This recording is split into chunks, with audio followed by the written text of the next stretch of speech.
India culture और आध्यात्मिक परंपराओं का देश, जहां कई साधुओं के समूह हैं। इनमें से नागा साधु या नागा बाबा अपनी कठिन साधना और रहस्यमयी आभा के लिए जाने जाते हैं। अक्सर राख से सने उनके बाल जटाओं में उलझे होते हैं। वे समाज के किनारे पर रहते हैं, आध्यात्मिक मुक्ति के लिए समर्पित जीवन जीते हैं। उनका नाम नागा हिंदू पौराणिक कथाओं के सर्प देवताओं को याद दिलाता है, जो आदि शक्तियों और जीवन मृत्यु के चक्र पर उनकी महारत का प्रतीक है। नागा साधुओं की उत्पत्ति रहस्य में डूबी हुई है। विभिन्न किंवदंतियों में उनकी स्थापना का श्रेय दत्तात्रेय या आदि शंकराचार्य जैसे व्यक्तियों को दिया गया है। उनके सटीक इतिहास के बावजूद इन साधुओं ने सदियों से भारतीयों की कल्पना को मोहित किया है। धार्मिक समारोहों, विशेष रूप से कुंभ मेले में उनकी उपस्थिति इन गूढ़ साधुओं की एक झलक पाने के लिए उत्सुक भक्तों और दर्शकों की भीड़ को आकर्षित करती है। एक नागा साधु का जीवन कठोर अनुशासन और तपस्या से भरा होता है। वे सभी सांसारिक संपत्ति और मोह का त्याग करते हैं, ब्रह्मचर्य, गरीबी और आध्यात्मिक अभ्यास का जीवन अपनाते हैं। भौतिक संसार की सीमाओं को पार करने की कोशिश में उनके दिन ध्यान, योग और शास्त्रों के अध्ययन में बीतते हैं। उनका शारीरिक रूप उनके आंतरिक वैराग्य को दर्शाता है। कम से कम कपड़ों और पवित्र राख से सजे शरीर के साथ, जो भौतिक रूप की अनित्यता का प्रतीक है। नागा क्रम में दीक्षा कठिन है और कमजोर दिल वालों के लिए नहीं है। इच्छुक लोग अपने पूर्व स्व की प्रतीकात्मक मृत्यु से गुजरते हैं, परिवार और समाज से नाता तोड़ते हैं। वे खुद को अपने गुरु को समर्पित करते हैं, जो उन्हें कठोर प्रशिक्षण और आध्यात्मिक प्रथाओं के माध्यम से मार्गदर्शन करते हैं, जो उन्हें नागा साधुओं में बदल देते हैं। इस प्रक्रिया में वर्षों लग सकते हैं। उनके संकल्प और त्याग के मार्ग के प्रति प्रतिबद्धता की परीक्षा होती है। भारत भर में घूमते हुए पवित्र स्थलों पर हर कुछ वर्षों में आयोजित होने वाला कुंभ मेला आस्था की शक्ति और हिंदू परंपरा की स्थायी विरासत का प्रमाण है। जन्म और मृत्यु के चक्र से आध्यात्मिक शुद्धि और मुक्ति की तलाश में लाखों तीर्थयात्री पवित्र नदियों के संगम में स्नान करने के लिए आते हैं। नागा साधुओं के लिए कुंभ मेले का विशेष महत्व है, क्योंकि यह उन्हें अपने भाइयों से जुड़ने और प्राचीन अनुष्ठानों में भाग लेने का अवसर प्रदान करता है।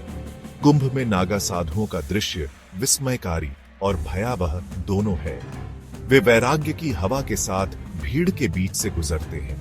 उनके नग्न शरीर राख से सने होते हैं। उनकी आंखें वर्षों के गहन आध्यात्मिक अभ्यास को दर्शाती हैं। उनकी उपस्थिति भौतिक संसार की अनित्यता और आध्यात्मिक ज्ञान प्राप्त करने के महत्व की याद दिलाती है।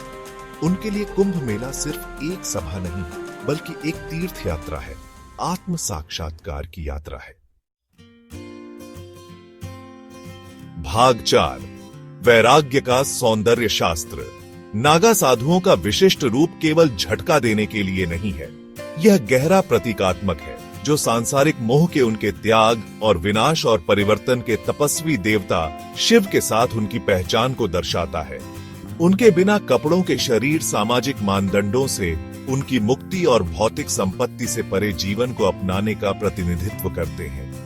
उनके शरीर पर लगी राख भौतिक रूप की अनित्यता और मृत्यु की अनिवार्यता का प्रतीक है। उनके जटाएं, जो अक्सर वर्षों तक बिना कटे रहते हैं, घमंड की अस्वीकृति और आध्यात्मिक विकास पर उनके ध्यान का प्रतिनिधित्व करते हैं। वे एक चिलम रखते हैं, भांग पीने के लिए इस्तेमाल किया जाने वाला एक पाइप, जिसके बारे में उनका मानना है कि यह ध्यान में सहायता करता है और उन्हें ईश्वर के करीब लाता है। उनका रूप हालांकि कुछ के लिए कर्कश है, आध्यात्मिक रास्तों की विविधता और ज्ञान की खोज में कुछ लोग जिस हद तक जाएंगे, उसका एक शक्तिशाली अनुस्मारक है। भाग 5, अनंत ज्योति के संरक्षक। जबकि कई नागा साधु एकाकी पथिक के रूप में रहते हैं, अन्य अखाड़ों में रहते हैं। मठवासी संस्थान जो उनके आध्यात्मिक अभ्यास और सामुदायिक जीवन के लिए एक संरचना प्रदान करते हैं। पूरे भारत में बिखरे हुए ये अखाड़े शिक्षा और ध्यान के केंद्रों के रूप में कार्य करते हैं, प्राचीन परंपराओं को संरक्षित करते हैं और उन्हें साधुओं की आने वाली पीढ़ियों तक पहुंचाते हैं।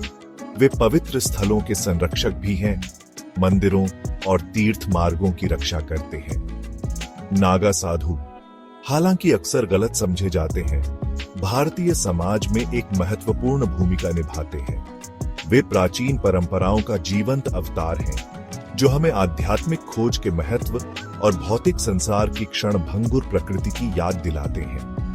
कुंभ मेला और अन्य धार्मिक समारोहों में उनकी उपस्थिति रहस्य और आश्चर्य की एक परत जोड़ती है, जो भारत की विशेषता वाले विश्वास के विविध ताने बाने पर ध्यान आकर्षित करती है।